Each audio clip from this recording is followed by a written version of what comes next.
Le 15 mai, journée des traditions au Burkina, coïncide avec le jour du Kadiye chez les Tcherma de Niangologo, jour propice à tous les sacrifices selon les traditionalistes de la localité. Ils voient la commémoration de cette journée une opportunité de retour aux sources et de conciliation des générations. Plus de détails avec Kassouma Milogo et Adama Julien Dambélé.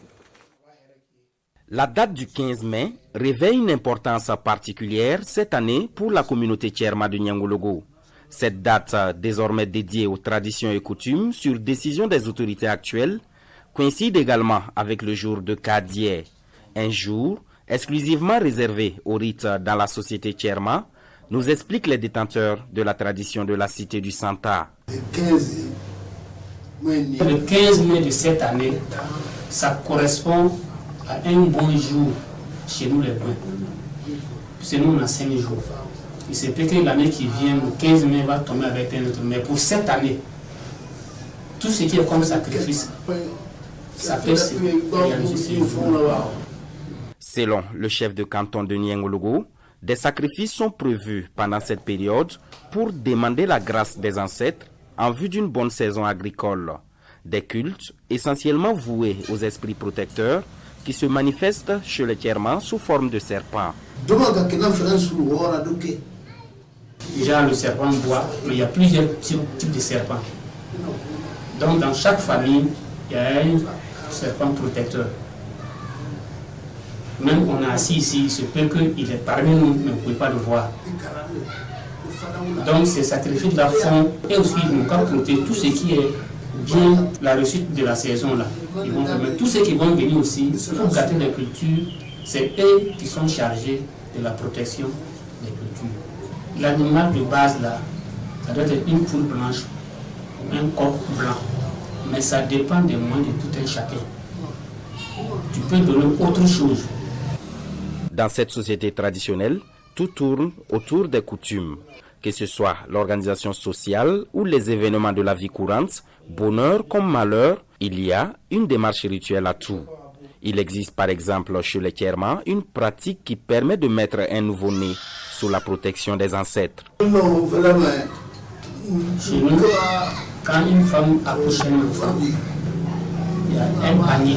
Ils font ça avec les feuilles de rognier. Le nouveau-né, on pose le panier là, à côté de sa tête.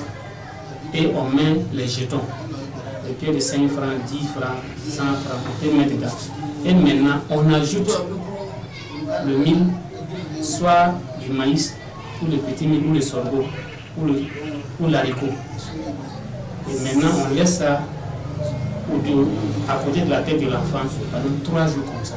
En tout cas, quand il y a une naissance, là, il faut ces rituels-là. Ces gens, c'est pour la protection de l'enfant, y compris les parents.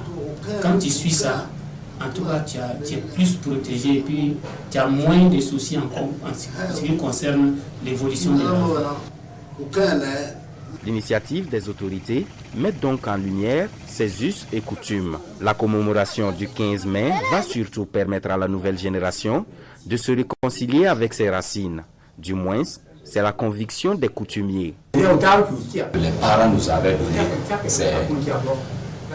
ces valeurs culturelles-là, ces valeurs traditionnelles-là.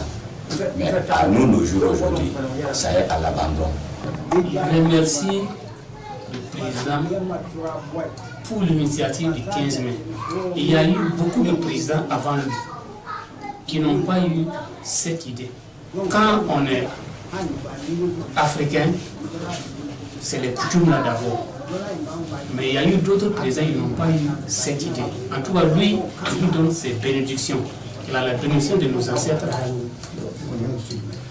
Cette journée du 15 mai est donc attendue avec ferveur par ces gardiens de la tradition. Une commémoration qui viendra rehausser l'image de la religion traditionnelle au même titre que les autres religions qui cohabitent en parfaite harmonie ici dans la cité du Santa.